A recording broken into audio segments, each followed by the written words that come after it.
Praise the lord. మన ప్రభువును రక్షకుడైన యేసుక్రీస్తు వారి నామములో ఈ సాయంకాల శుభములు మీకు తెలియజేస్తున్నాను. బ్లెస్సెడ్ టైమ్ విత్ జీసస్ అనేటువంటి సెషన్‌కు ప్రేమతో మనందరిని ఆహ్వానిస్తున్నాను. అందరూ ప్రభువులో ఆనందిస్తున్నారా? ప్రభువులో సంతోషిస్తున్నారా? ప్రభుతో సహవాసం కలిగి ఉన్నారా? ఆయనకిష్టమైనటువంటి విశ్వాసం కలిగి ప్రభువుని సేవించగలుగుతున్నారా? ప్రభువులో ఆనందిస్తూ వాక్యాన్ని ధ్యానిస్తున్నారా? వాక్యం మర్మాలను గ్రహిస్తూ దేవుని యొక్క మనస్సును, హృదయాన్ని గ్రహించగలుగుతున్నారా? వీటన్నిటిని నేర్చుకోవడానికి, ప్రభువులో ఆనందించడానికి, మరొక ధన్యకరమైన సమయాన్ని గడపడానికి మనందరం సిద్ధపడదాం. ప్రార్థన చేసుకొని ఈ సెషన్ మనం ప్రారంభించుకుందాం. పరిశుద్ధుల జీవం గల తండ్రి, మహోన్నతుడ, మీకు వందనాలు, కృతజ్ఞతాస్తుతులు, స్తోత్రాలు మేము చెల్లిస్తున్నాం. గడిచిన వారం అంతా కాచి కాపాడి సంరక్షించి మీకు భద్రపరిచిన విధానం బట్టి మీకు స్తోత్రాలు చెల్లిస్తున్నాం తండ్రి. మరొకసారి మీతో ఒక ధన్యకరమైన సమయాన్ని గడపడానికి మేము సిద్ధపడుతుండగా మా ప్రాణాత్మ దేహములు మీ స్వాధీనంలోకి తీసుకోండి ప్రభువా. ముందున్న సమయాన్ని మాకు దీవెనకరంగా, మీకు మహిమకరంగా మలుచుకోండి. ఆరాధనలో తోడై నడిపించండి. మనస్ఫూర్తిగా ఆత్మతోనూ సత్యంతోనూ నిన్ను ఆరాధించుకునే భాగ్యాన్ని మీరు మాకు దయచేయండి. నాయనా, వాక్య ధ్యానంలో మీరు మాకు తోడై నడిపించండి. మరి మీ దృష్టికి యోగ్యమైనటువంటి నాయనా మరి వాక్య ధ్యానం మేము కలిగి ఉండటానికి సహాయం చేయండి. చివరి ప్రార్థన వరకు మీరే అధ్యక్షత వహించి మీ నామకు మహిమ తెచ్చుకోమని మూల మీ దగ్గర రక్షణ స్థలకి సమర్పించుకుంటూ మా ప్రభువును రక్షకుడైన యేసుక్రీస్తు వారి నామములో అడిగి వేడుకుంటున్నాము తండ్రి. Amen, amen, amen. 10 నిమిషాలు ప్రభువును స్తుతించి ఆయన నామమును కనపడతాం. Let us look to God in worshiping him. ఆయన వైపు చూస్తూ ప్రభువును మనస్ఫూర్తిగా స్తుతించి కనపడతాం. యేసయ్యా, నిన్నే నేను సేవిస్తాను, నిన్నే నేను ఆరాధిస్తాను. ఎందుకంటే నీ ప్రేమ నా జీవితంలో ప్రతిరోజు నూతనంగా, నీ దయను నా జీవితంలో కనపరుస్తున్నారు. నేను నీకు రుణస్తుడినే, బందీనైపోయాను పాడుతూ ప్రభువును స్తుతించి కనపడతాం.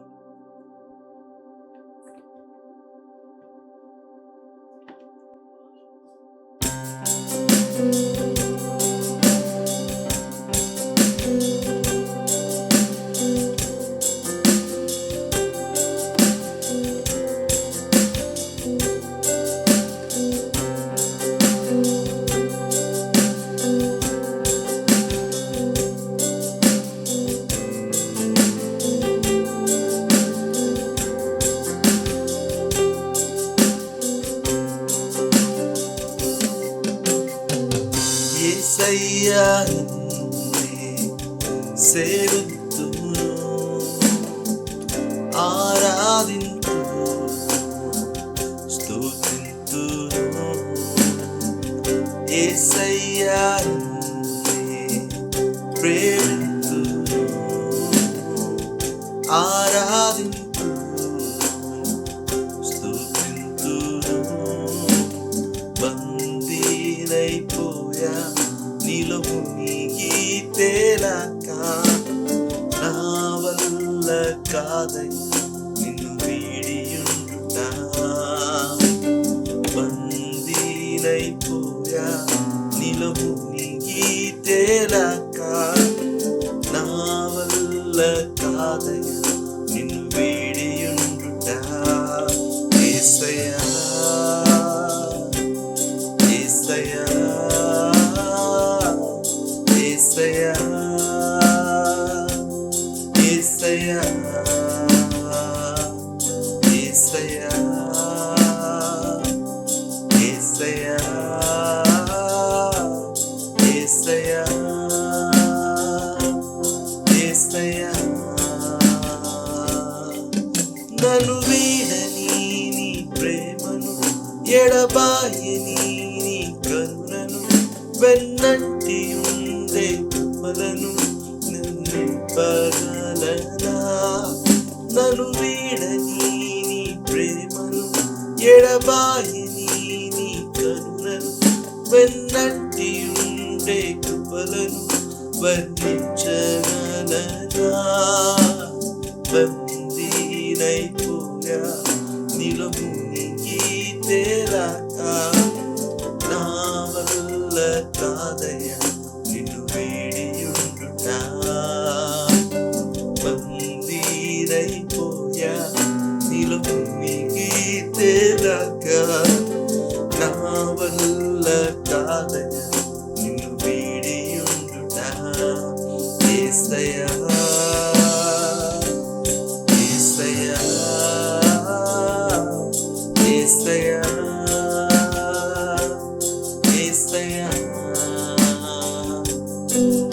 యేసయ్యా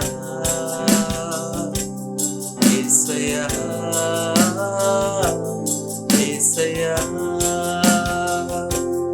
యేసయ్యా నింపావు నీ అగ్నితో, నింపావు నీ శక్తితో, నింపావు జీవజలముతో, నిన్నే మహిమపరతును.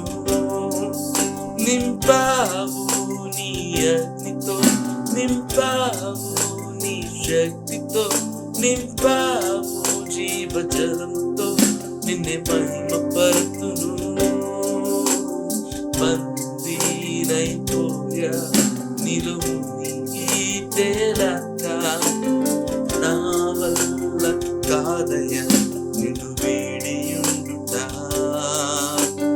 బందీనైపోయా నీలో మునిగి తేలక, నా వల్ల కాదయ్యా నిన్ను వేడియుండుట.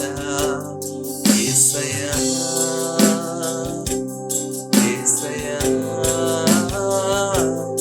యేసయ్యా యేసయ్యా యేసయ్యా యేసయ్యా యేసయ్యా యేసయ్యా నీలో మునిగి తేలక నే విడుదలనే పొందా. నీలో మునిగి తేలక నేను పొంగిపోయా. నీలో మునిగి తేలక నే జీవమునే పొందా. నీలో మునిగి తేలక నే బందీనైపోయా. నీలో మునిగి తేలక నే విడుదలనే పొందా. నీలో మునిగి తేలక నేను పొంగిపోయా. నీలో మునిగి తేలక నే జీవమునే పొందా.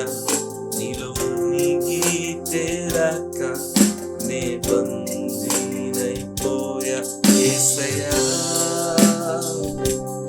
యేసయ్యా యేసయ్యా యేసయ్యా యేసయ్యా యేసయ్యా యేసయ్యా యేసయ్యా.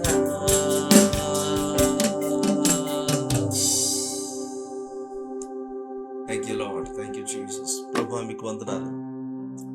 మా రక్షణకర్తమైన దేవానికి స్తోత్రాలు. విడువని ఎడబాయిన నీ కృపను మా జీవితంలో కనపరిచిన దేవానికి స్తోత్రాలు. మీ ప్రేమను మా జీవితంలో కృమ్మరించిన దేవానికి స్తోత్రాలు. మీ జాలికై, మీ కనికరముకై స్తోత్రాలు. మీరు అనుగ్రహించిన మీ ఆత్మకై, మీరు అనుగ్రహించిన ప్రతి ఆధిక్యతలకై మీకు వందనాలు, కృతజ్ఞతాస్తుతులు, స్తోత్రాలు చెల్లిస్తున్నాను. నీ ప్రేమకు ఎల్లప్పుడూ మేము రుణస్థులమే. మీ ప్రేమకు మేము బందీలమే.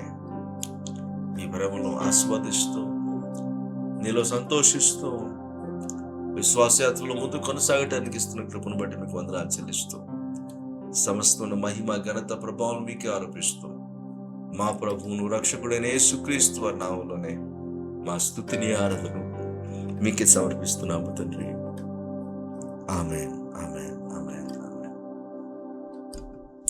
Praise lord. హల్లెలూయా, హల్లెలూయా. ప్రభు నామము మహిమపరచబడును గాక. ఆయనకు మన బందీలమే. అదేంటి, మన స్వతంత్రులం కదా, బందీలు అంటారేంటి అని అనుకోవచ్చు. ఆయన ప్రేమకు మన బందీలమే. ఆయన కృపకు మన బందీలమే. ఆయన దయకు మన బందీలమే. దేవుడు మనల్ని ఎంతగా ప్రేమించాడంటే తన ప్రాణం పెట్టినంతగా ప్రేమించాడు. మన జీవితాంతము ఆ ప్రేమకు రుణస్థులుగా ఉంటే తప్ప ఆ రుణాన్ని మనం తీర్చలేం. మనం బందీలుగా లేకపోతే మనము దేవుణ్ణి సేవించలేం. అలాగని బందీలుగా ఉండిపోమని దేవుడు చెప్పట్లేదు. నా ప్రేమను మీరు ఆస్వాదించండి అని అంటున్నాడు ఆయన.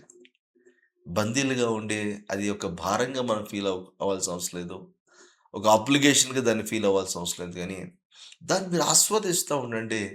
అప్పుడు దానికి ఇవ్వాల్సిన ప్రాధాన్యత మీరు ఇస్తా వస్తారు. అని దేవుడు చాలా ఈజీగా మనకు మార్గాన్ని ఆయన సిద్ధపరిచాడు.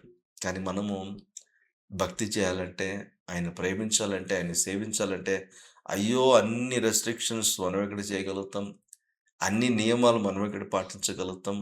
అని మనము బ్యాక్ అయిపోతా ఉంటాం. అలా బ్యాక్ అవ్వాల్సిన అవసరం లేదు గానీ, ప్రభువుకు మనం ఋణస్థులమని గ్రహించిన వారుగా, ఈ లోకంలో నుంచి మనల్ని స్వతంత్రులుగా చేసాడు. ఈ లోకంతో టైమ్ స్పెండ్ చేయకుండా, ఆయన మనకు అనుగ్రహించినటువంటి స్వాతంత్రాన్ని బట్టి, ప్రభువును సేవించడానికి మనం ప్రయత్నం చేయగలగాలి. అందుకొరకు కొన్ని రిసోర్సెస్ గూడా దేవుడు మనకిచ్చాడంట. తన ప్రేమను మనకిచ్చాడు. తన కృపను మనకిచ్చాడు. మన బలహీనులుగా ఉన్నప్పుడు తన కృపను మనకు అనుగ్రహించాడు. తన దయతో, తనకు వాత్సల్యముతో, తన కరుణ కటాక్షములతో మనల్ని ఎదుర్కొంటూ, మనల్ని ఆదరిస్తూ, మనల్ని బలపరుస్తూ, మనల్ని లేవనెత్తుతూ, తన ఆత్మ చేత మనల్ని నింపి, తన అగ్ని చేత మనల్ని అభిషేకించి, మనల్ని నడిపిస్తా ఉన్నాడంట. ఇన్ని రిసోర్సెస్ మనకిచ్చి, నన్ను సేవించండి, నన్ను వెంబడించండి అని ఆయన అడుగుతా ఉంటే, అదేంటి ప్రభువా! ఇవన్నీ నా కోసం కాదా ఇచ్చింది? ఇవన్నీ నేను అనుభవించడానికి కాదా ఇచ్చింది? అని మనము చాలా సార్లు మనం ఏం చేస్తున్నామంటే, మన వ్యక్తిగత జీవితంలో మన పరిస్థితులకు వీటిని ఆపాదించేస్తున్నాము. మరి పరిస్థితుల కోసమే మనం జీవిస్తున్నాము. కార్యాల కోసమే మనం జీవిస్తున్నాము. ఈ స్పృహ కలిగే మనం జీవిస్తున్నాం తప్ప, దేవుని సేవించాలి, దేవుణ్ణి మనం ఆరాధించాలి, దేవుని మనం ఘనపరచాలి, దేవుని మనము వెంబడించాలి కదా! అనేటువంటి స్పృహ కలిగి మనము జీవించలేకపోతున్నాం. మరి దాన్ని మనం అర్థం చేసుకోగలగాలి.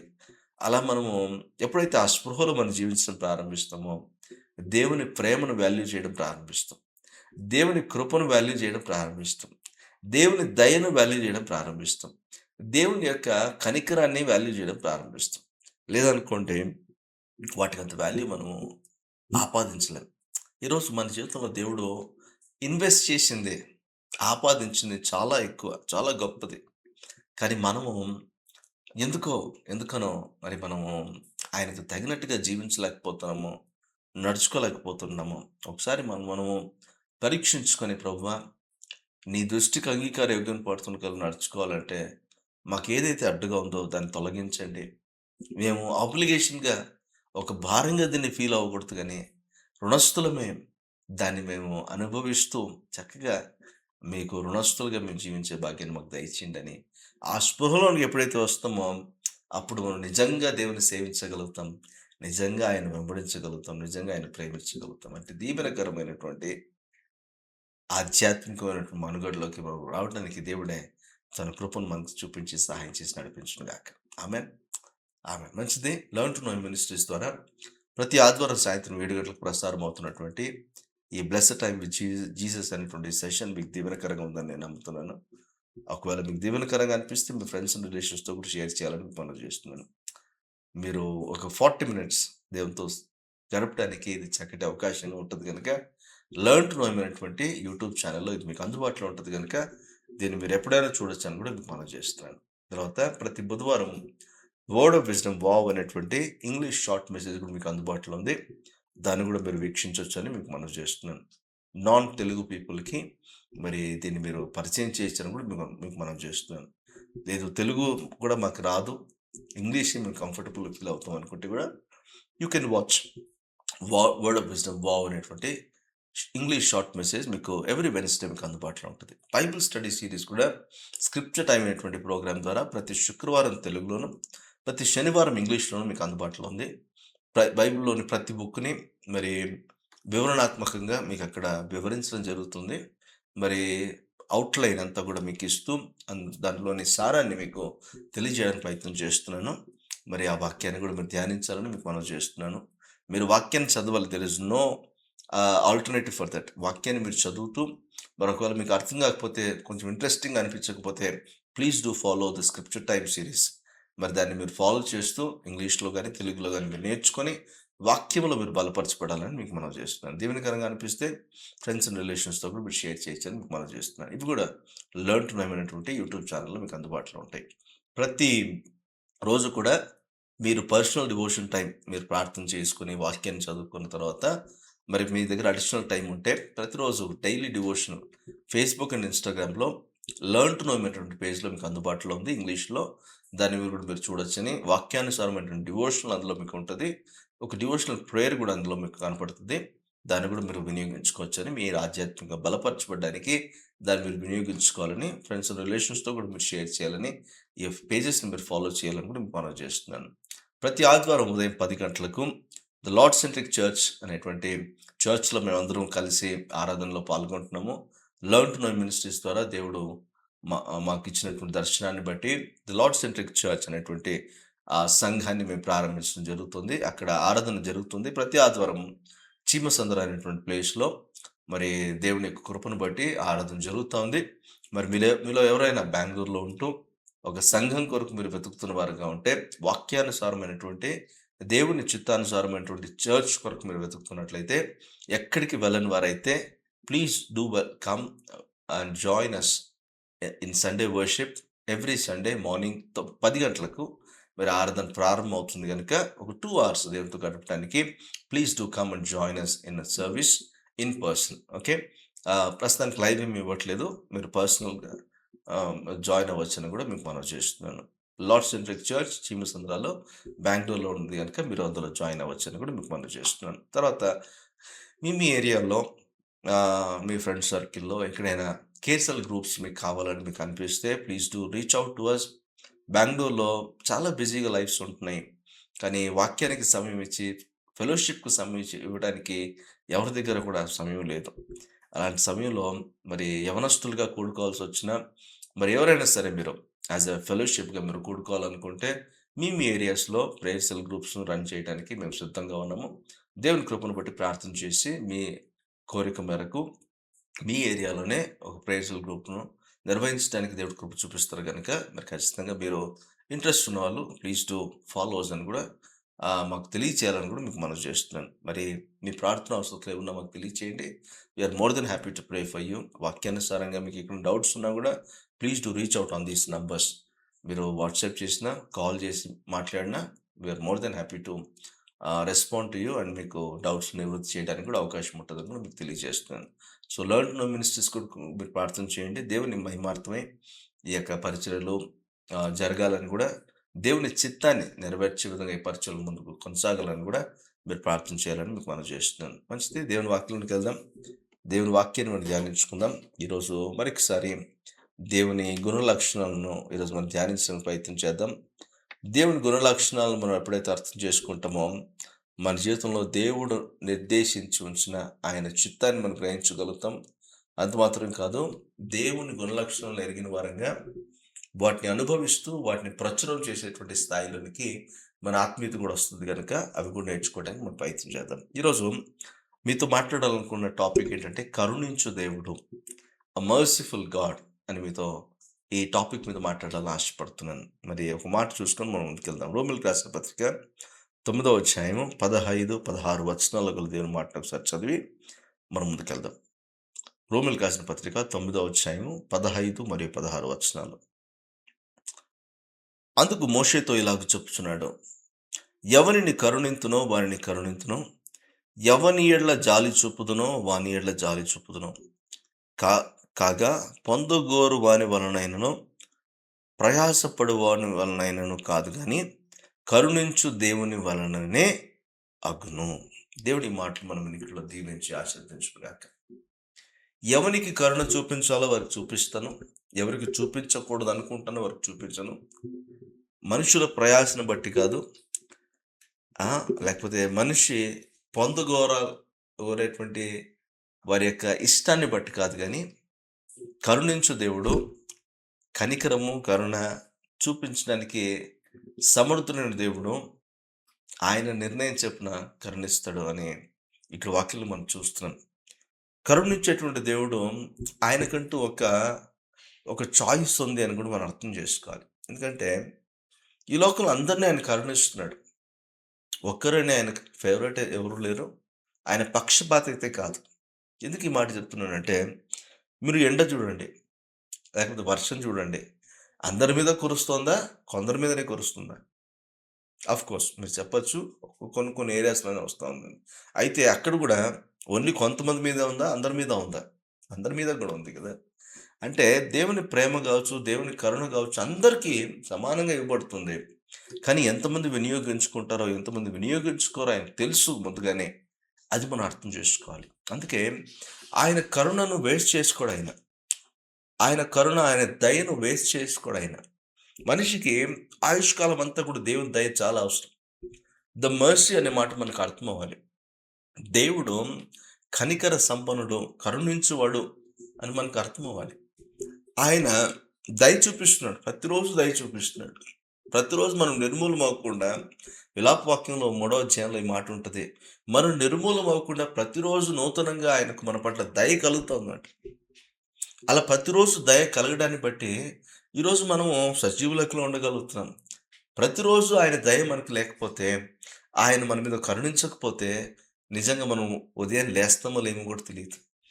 ఈరోజు ఇంతమంది ఈ లోకంలో బ్రతుకుతా ఉంటే, కొంతమంది త్వరగా చనిపోతా ఉంటారు. మనం ఇంకా బ్రతుకున్నామంటే, ఇంకా దేవుని కరుణ మన మీద ఉంది. ఇంకా ఆయన కటాక్షం మన మీద ఉంది.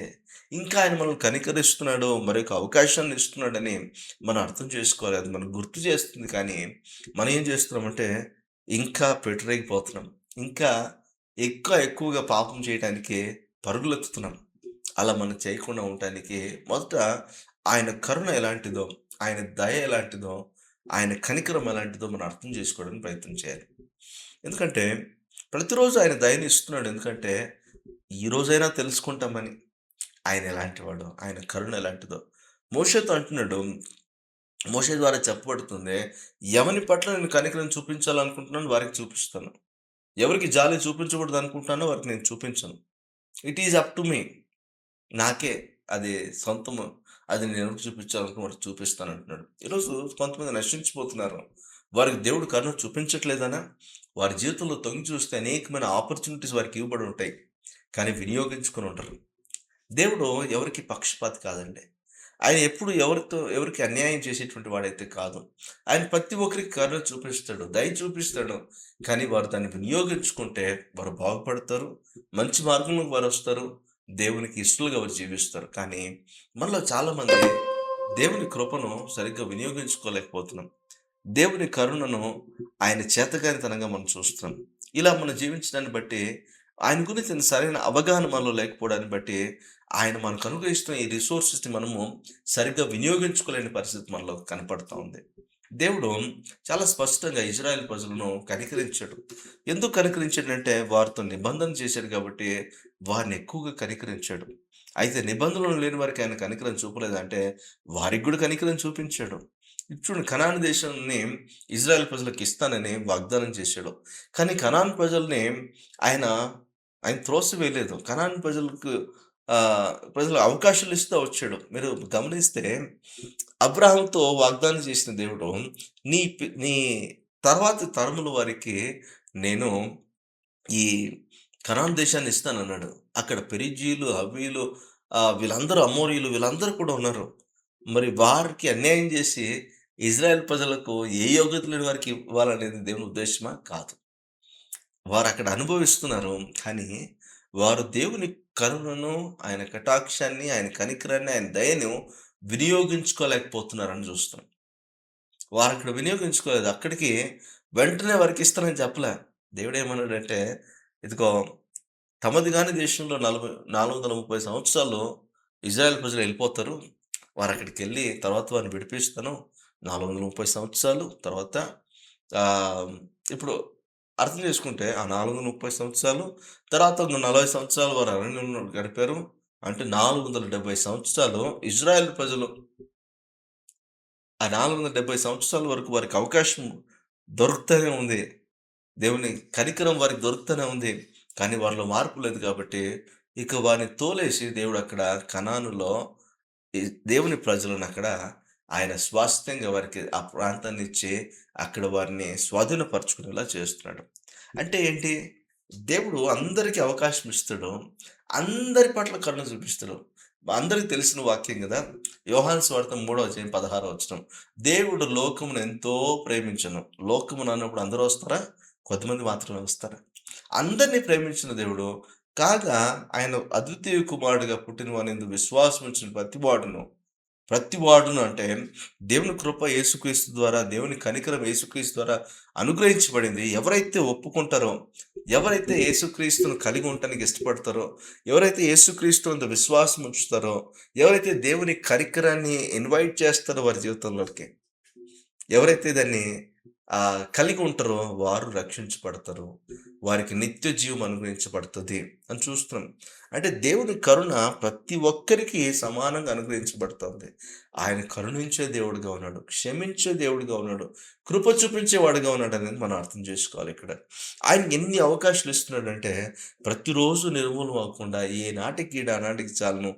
రేపటి దినాన కొత్తగా మీకు కనికరాన్ని చూపిస్తాను అని ఆయన మనకు అవకాశం ఇస్తా ఉంటే మనం సద్వినియోగపరుచుకోలేని పరిస్థితుల్లోకి మనం వెళ్ళిపోతున్నాం. ఈరోజు మన జీవితంలో దేవుడు అనుగ్రహించిన కరుణ అంత ఇంత కాదు. ఆయన దయ ఆయుష్కాలం అంతా మనం అనుభవిస్తూనే ఉన్నాము. కానీ దాన్ని లెక్క కట్టట్లేదు మనం. దానికి విలువ మనము చెల్లించట్లేదు మనం. ఫ్రీగా దాన్ని అనుభవిస్తున్నాము. అందుకే మనకు ఫ్రీగా వచ్చిన దానికి అంత ఇంపార్టెన్స్ మనం ఇవ్వం గదా! అనుభవించేస్తాం కానీ ఇంపార్టెన్స్ ఇవ్వము గదా! ఈరోజు బైబిల్‌లో ఒక మాట యేసుక్రీస్తు ప్రభు ఒక ఉపమానం చెప్తూ ఒక వ్యక్తికి పెద్ద అప్పుంటే, ఆ అప్పును కొట్టేసాడంట యజమాని. కొట్టేసి, "ఇదిగో నేను నీకు కరుణిస్తాను. నువ్వు అప్పు కట్టాల్సిన అవసరం లేదులే" అని చెప్పేసి అది మాఫీ చేసేసాడంట. అతను సంతోషించి బయటికెళ్ళిపోయాడంట. సంతోషంతో బయటికెళ్ళాడంట. వెళ్తూ వెళ్తూ అక్కడ ఇంకొకడు కనపడ్డాడంట. వాడు ఇతనికి కొంచెం అప్పున్నాడంట. చిన్న అమౌంటే. అయితే వాడు అప్పుంటే వాడిని అడిగాడంట. వాడిని ఎలా అడగాలి? నార్మల్‌గా అడుగుండొచ్చు. వాని కాలర్ పట్టుకొని, "నువ్వు నాకు అప్పున్నావు గదా! ఎప్పుడు ఇస్తావు నాకు?" అని అడుగుతున్నాడంట. కానీ ఇదివరకే పెద్ద అప్పు తీర్చివేయబడింది వీనికి. ఇప్పుడు వాడు చిన్న అప్పు కోసము ఎదుటి వ్యక్తిని వేధిస్తున్నాడంట. ఈ వ్యక్తి ఇలా చేయడం చూసి ఆ యజమాని ఏం చేసాడంట, "వీడిని చెరసాల్లోకేసేయండి" అని చెప్పన్నాడంట. అంటే దేవుని కరుణ ఎలా ఉంటదో ఈ ఉపమానం ద్వారా మనకు అర్థమవుతది. దేవుడు మనకున్న పెద్ద అప్పును తీర్చేసాడు. మాఫీ చేసాడు చెప్పాలంటే. తీర్చేయడం కంటే కూడా. తీర్చేసాడు లేకపోతే మాఫీ చేసేసాడు. ఇక మనం రుణస్థులం కాదు ఆ అప్పుకి. దేవుని కరుణ లేకపోతే మనం రుణస్థులమే. కరుణ లేకపోతే మనము విడుదల పొందేవారమే కాదు. కానీ ఈరోజు విడుదల పొందుకున్నాము. మనం విడుదల పొందుకొని దేవుని కనికరాన్ని, దేవుని కరుణను ఇతరులకు మనం చూపించలేకపోతున్నాం. వాని అప్పు చాలా తక్కువ. కానీ వీని పెద్ద అప్పు కూడా తీర్చివేయబడింది. కొట్టివేయబడింది చెప్పాలంటే.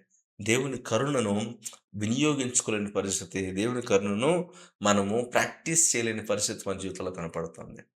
దేవుని యొక్క స్వభావం, దేవుని యొక్క గుణలక్షణాలు గనుక మనకు అర్థమైతే, ఈరోజు దేవునితో సహవాసం చేస్తున్న మనము దేవునికి ఇష్టలుగా జీవిస్తూ, దేవుడు మన జీవితంలో వ్యక్తిన వాటిని ఇతరుల జీవితంలో వెత్తడానికి మనం ప్రయత్నం చేస్తాం. ఇలా ప్రేమ గావచ్చు, కనికరం గావచ్చు, దయ కావచ్చు, కృప కావచ్చు, ఆయన కనికరం గావచ్చు, ప్రతిదీ కూడా దేవుడు మన జీవితంలో ఇస్తా ఉంటే, వాటిని ఇతరులకు కూడా మనం చూపించగలగాలి. అదే గుణలక్షణాలను ప్రచురపరచడం అంటే. ఈరోజు మనం ప్రాక్టీస్ చేయట్లేదు. ప్రాక్టీస్ చేయడానికి ప్రయత్నం కూడా చేయట్లేదు అని మనం గుర్తించాల్సిన అవసరత ఎంతైనా ఉంది ఈ రోజున. ఆయన ఎందుకు దయ చూపిస్తాడు? ఎందుకు కరుణ చూపిస్తాడంటే, అది మనకు ఒక అవకాశంగా దేవుడు మనకిస్తాడు అని మనం చూస్తాం. ఆ అవకాశాన్ని గనుక మనం సద్వినియోగపరుచుకోలేకపోతే, రేపటి దినంన ఆ అవకాశం మనకు ఉంటదో లేదో మనకు తెలీదు. మనకు తెలీదు మనం ఎంతకాలం బ్రతుకుతామో. మనకు తెలీదు ఎంతవరకు మనకు దేవుడు ఆల్రెడీ సిద్ధపరిచాడో. కానీ ఈరోజు ఇప్పుడున్నది నా చేతిలో ఉంది. ఇప్పుడు గనుక నేను ఆయన కనికరాన్ని, ఆయన కరుణను నేను గుర్తు చేసుకోగలిగితే, ఈరోజు నేనింకా ఊపిరి తీసుకుంటూ సజీవ లెక్కలో ఉన్నాను. నా దేవుని నేను ఘనపరచాలనేటువంటి మనస్తత్వాన్ని గనుక నేను కలిగుంటే, నేను దేవుని కనికరాన్ని, దేవుని కరుణను చక్కగా వినియోగించుకోవడం నేర్చుకుంటాను. ఎప్పుడైతే ఆయన కరుణను వినియోగించుకోవడం నేను నేర్చుకుంటానో, దానికి విలువ చెల్లించడం నేను నేర్చుకుంటానో, దానికి ప్రాధాన్యత ఇవ్వటం నేను నేర్చుకుంటానో, అది నా జీవితంలో చేసిన క్రియను నేను అర్థం చేసుకొని, అదే క్రియను ఇతరులకు కూడా నేను ఫ్రీగా చేయడానికి ఇష్టపడతాను. ఈరోజు నేను మనుషులను కనికరించలేకపోతున్నాను. మనుషులను క్షమించలేకపోతున్నాను. అదే అదే త్రాసుతో దేవుడు నన్ను కొలిస్తే, నేను క్షమించబడకపోతే నా పరిస్థితి ఏంటి? నేనైతే క్షమించబడ్డాను. కానీ ఇతరులను క్షమించేటువంటి మనస్తత్వం నాకు లేదు. నేనైతే ప్రేమించబడుతున్నానో ఇతరులు ప్రేమించే మనస్తత్వం నాకు లేదు. నేనైతే ఒక కసి చేత, మిష చేత నేను జీవిస్తా ఉన్నాను. అలాంటి జీవితం మనం జీవించకూడదనే ఉద్దేశంతోనే దేవుడు ఏమై ఉన్నాడో, ఆ దేవునితో సహవాసం చేస్తున్న మనము ఎలా జీవించాలో కూడా ఈ వాక్యం ద్వారా మనం నేర్చుకోవడానికి దేవుడు అవకాశం ఇస్తున్నాడు. ఈరోజు మనం మంచివారమని దేవుడు మనకు అవకాశాలు ఇవ్వట్లేదండి. మన చెడ్డవారమైనప్పటికీ దేవుడు మనకు అవకాశాలు ఇస్తున్నాడు. తన దయను అనుగ్రహిస్తున్నాడు. తన కృపను అనుగ్రహిస్తున్నాడు. తన కరుణను మాకు అనుగ్రహిస్తున్నాడు. ఇది మనకు లైసెన్స్‌గా మారకూడదు. ఇది మనం దేవుని కొరకు జీవించడానికి ఈ రిసోర్స్ మనం వినియోగించుకోగలగాలి. దేవుడు కరుణించేవాడుగా ఉన్నాడు. కరుణా సంపన్నుడుగా ఉన్నాడు మన జీవితంలో. ఎంతో సంపన్నమైన రీతిలో తన కరుణను మనకు అనుగ్రహిస్తూ ఉన్నాడు. కానీ వినియోగించుకోకపోగా దాన్ని ప్రాక్టీస్ చేయకుండా దారుణంగా నశించిపోతున్నాం చూడండి. అది చాలా దారుణమైనటువంటి విషయం మన జీవితంలో. అలాంటి రీతిలో మనం ఎక్కడ కూడా మనం పడిపోకూడదని మనం జ్ఞాపకం చేసుకోవాలి. ఈరోజు పరిశుద్ధంగా జీవించడానికి మనం పిలువబడ్డాము. యోగ్యమైన ప్రవర్తన కలిగి జీవించడానికి పిలువబడ్డాము. అందుకొరకు ఆయన కరుణ చూపిస్తున్నాడు. ఆ కరుణను వినియోగించుకొని మనం కూడా కరుణా సంపన్నులు కాకపోయినా అట్‌లీస్ట్ కరుణ కలిగిన వ్యక్తిని, ఇతర వ్యక్తులను, మన చుట్టూ ఉన్న వ్యక్తులను కరుణతో మనము వారి పట్ల మనం ప్రవర్తించగలిగితే దేవుడు ఎంతగానో సంతోషిస్తారు.